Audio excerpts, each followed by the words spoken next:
Good evening, I'm Lauren Vece, and here are your top stories. We're here at the Democratic headquarters in Torrance, where people seem to be a little bit relaxed, and people are obviously extremely excited.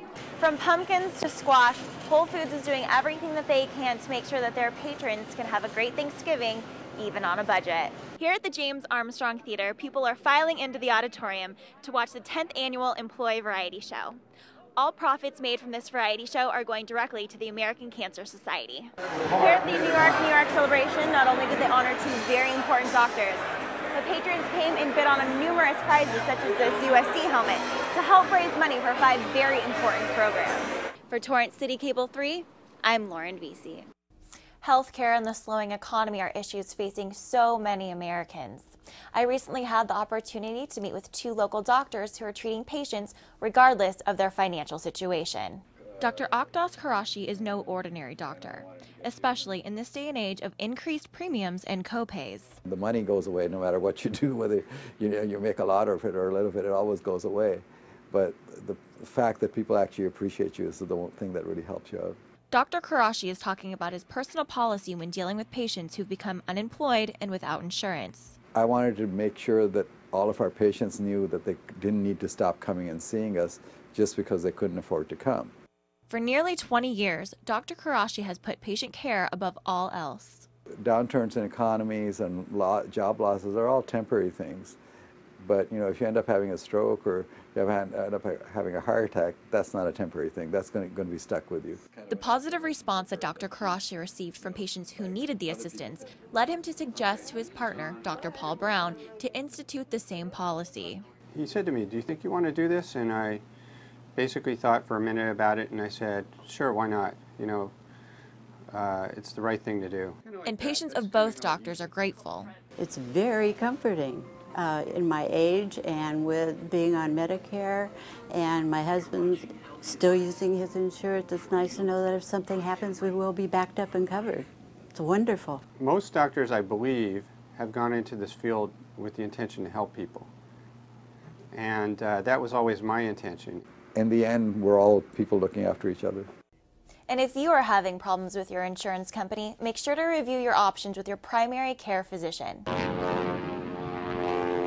What started out as a holiday open house quickly turned into an event where pilots from all over California came to share their planes and their stories. Thank you! Bob Gronzik and Rick Morrison are 2 of the pilots who flew in from out of town. The men grabbed the attention and the imaginations of patrons. This airplane is the only AD-6, is the Douglas attack version of the Skyraider, which came out of Vietnam, and it's the only one flying in the world. This one here was in Vietnam as well.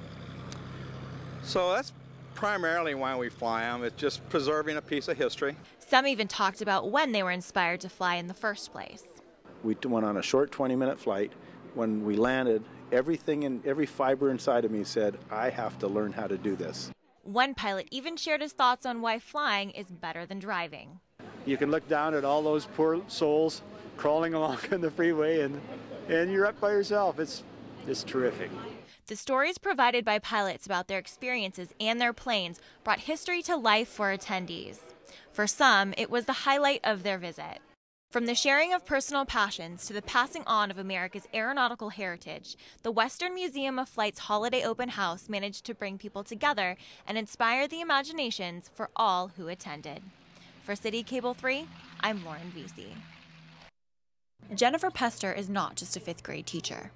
She is an educator dedicated to creating a technological foundation for her students. It's important for children to interact with technology on a daily basis. They're going to have to do it in the workforce, and they're going to have to be able to expect to use it. And now, Pester's mission to educate students about technology is possible. Along with 3 other elementary school teachers, Pester received the 21st Century Classroom Grant from the Torrance Education Foundation. The Torrance Education Foundation is set up to be able to supplement and enrich classrooms in the school district with money that the school district may not be able to provide due to budgetary concerns. Pester, along with the other winners, will receive 4 student workstations that will include computers.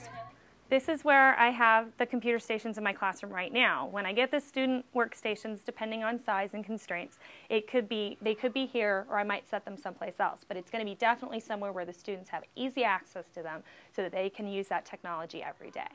Pester will also receive a document camera that will allow her to stream video into the classroom while she teaches. The interactive smartboard will provide instant visuals. I'd like to have my smartboard mounted right here in the front of the room so that the children can access it and hopefully get the projector mounted from the ceiling so that it can always be easily projected in the classroom. The Torrance Education Foundation grants continue to be important. Since the money they raise is separate from state funding, Torrance schools still have a way to provide important tools. Well, due to budget cuts, it's very exciting to be able to get some new technology in my classroom, because we're seeing cuts in all kinds of areas. From old technology to new technology, the Torrance Unified School District is dedicated to enriching the lives of their students. For City Cable 3, I'm Lauren Vece.